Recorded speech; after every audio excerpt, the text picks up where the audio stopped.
샬롬.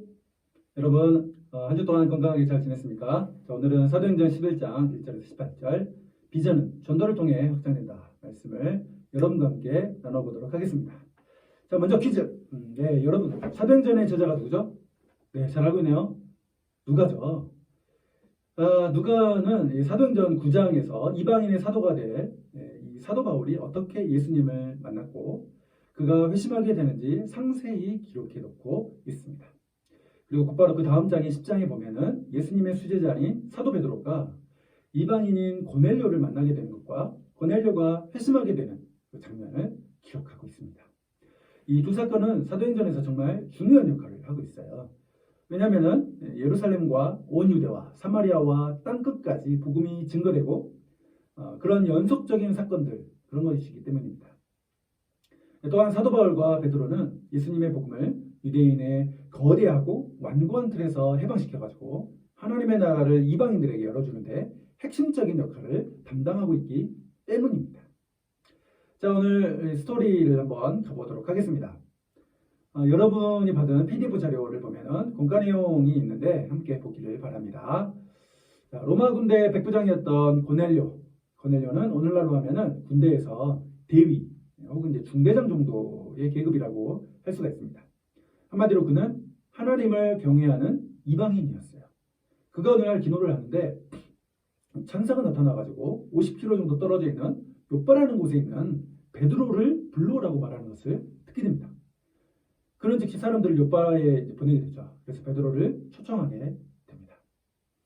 베드로는 욥바라는 곳에서 제6시, 그러니까 우리나라 시간, 현지 시간으로 하면은 오후 12시 정도 되겠죠. 그 시간에 기도하러 올라갔어요. 점심시간이다 보니까 너무 배가 고팠고 사람들이 음식을 준비할 동안에 베드로는 환상을 보게 됩니다. 사도행전 10장 11절 12절이죠. 하늘이 열리고 한 그릇이 내려오는데 내 귀를 메웠어요. 그리고 땅에 내려오는데 보자기 같은 것 안에 유대인이 결코 먹을 수 없었던 동물들이 있었습니다. 그리고 이제 베드로야 일어나 잡아먹으라 는 목소리를 듣게 됩니다. 여러분 사실 너무 배가 고프면 말이죠. 그러니까 밥에다가 물을 말아가지고 김치만 먹어도 맛있지 않나요? 저만 그런가요? 어쨌든 이 베드로는 너무도 배가 고팠어요. 그래서 또 환상 중에 주님이 말씀하시잖아요. 그러면은 네 알겠습니다 이렇게 하면 좋은데 베드로의 반응은 10장 14절 주여 그럴 수 없나이다. 속되고 깨끗하지 아니한 것을 내가 결코 먹지 아니하였나이다 라고 하면서 노를 말합니다. 하나님께서는 하나님이 깨끗하게 하신 것을 네가 속되다 하지 말라라는 음성이 들립니다. 이런 일이 무려 3번이나 있었다고 오늘 성경은 말하고 있습니다. 자, 이것이 이제 오늘의 이제 스토리라고 할 수 있죠. 여러분의 문제 1번을 보세요. 베드로가 본 환상을 통해서 볼 때 이방인들에 대한 유대인들의 편견은 무엇인가요? 여러분, 이 속되다라는 표현에 주목해 보세요. 당시 유대인들은 이방인을 매우 부정하게 봤고 개라고 멸시했고요. 이방인들의 집에 절대 안 갔어요. 그럼 밥도 같이 먹지 않았겠죠. 이것은 유대인들의 어떤 뿌리 깊은 편견이었죠. 그리고 또 고칠 수 없는 그들만의 어떤 전통이라고 할 수가 있겠습니다. 그렇기 때문에 베드로는 굉장히 의아해했어요. 주께서 왜 나한테 이렇게 말씀하시는가 생각하고 있는데 고넬료가 보낸 사람들이 드디어 딱 맞게 도착을 하는 것이죠. 성령께서 즉시 베드로에게 말씀하십니다. 그들을 보내는 것은 성령이 하신 것이다. 그러니까 의심하지 말고 그들과 함께 고넬료에게 가라 라고 말씀하십니다. 그동안 베드로는 살면서 깨끗한 사람, 부정한 사람, 먹어도 되는 거, 먹으면 안 되는 거 이렇게 구분하면서 살았어요. 이제는 더 이상 그런 구분을 하지 말라라고 성령께서 말씀하시는 겁니다. 여기서 공과 문제 2번 이방인들에 대한 하나님의 생각은 어떤가요? 하나님께서는 이방인들을 깨끗하게 하실 수 있다라는 것입니다. 베드로는 이방인인 고넬료와 함께 그들의 가족에게 예수님의 십자가의 부활 그리고 죄 용서 이런 것들 예수님의 복음을 전거했어요. 그들은 모두 성령 세례를 받았죠. 그리고 예수님을 그리스도요 주로 고백하게 되는 것입니다. 이 사건은 베드로에게 아주 특별한 경험이었습니다. 유대인이 아닌 이방인들이 하나님께 나온다는 것을 지금까지 생각해 보지 못했던 커다란 편견의 벽이었고 또 자신이 갇혀 지냈던 이 장벽이 허물어지는 계기가 되었기 때문입니다. 복음이 이방 민족에게 가기 위해서 즉 예루살렘과 온 유대와 사마리아와 땅끝까지 복음이 전하기 위해서는 이 엄청난 종교의 벽, 가치관의 벽, 지금까지 내가 이렇게 살아본 적이 없다라고 하는 사고의 틀, 부정적인 편견, 사로잡힌 이 높다란 벽을 반드시 허물어져야 했습니다. 여러분에겐 이런 벽이 없나요?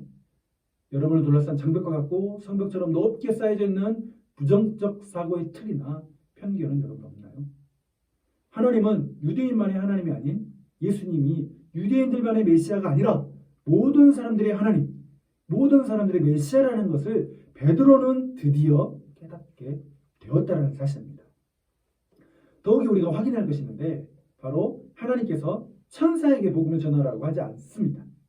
베드로를 통해서, 사도 바울을 통해서, 제자들을 통해서, 그리고 우리를 통해서 예수님의 십자가와 부활, 예수님이 하나님 되심을 전하는 엄청난 특권을 주셨다는 거예요. 누구에게? 바로 여러분에게 주셨다는 사실입니다. 이 복음은 모든 사람이, 모든 민족, 온 세상이 들어야만 하는 하나님의 구원의 소식인 것입니다. 바로 여러분을 통해서 이 소식이 전해지길 하나님이 원하신다는 것입니다. 공과문제 3번을 보면은 베드로가 복음을 전할 때 그를 도와준 분은 누구인가요? 라고 되어 있습니다. 네, 성령 하나님이시죠. 여러분이 복음을 전할 때, 공부할 때 모든 상황에서 성령 하나님이 함께 하신다는 것입니다. 할렐루야! 여러분 안에 있는 강력한 편견의 벽, 높다란 안 된다는 부정적인 벽이 성령으로 말미암아 무너지길 바랍니다. 벽이 무너지고 난 후에는 하나님께서 여러분에게 보여주시는 멀고 깊고 넓은 세계를 볼 수 있기를 바랍니다. 할렐루야! 하나님을 여러분 한 사람 한 사람을 통해서 하나님의 계획과 뜻을 이루기를 원하십니다. 여러분 모든 것을 다 성령 하나님께 맡기며 살아세요. 그리고 믿음으로 여러분 사시길 간절히 바라겠습니다. 자, 그럼 한 주 동안 건강하게 잘 지내고 이제 추석이죠. 여러분 건강하게 또 행복하게 즐겁게 추석 보내기를 바라겠습니다. 샬롬.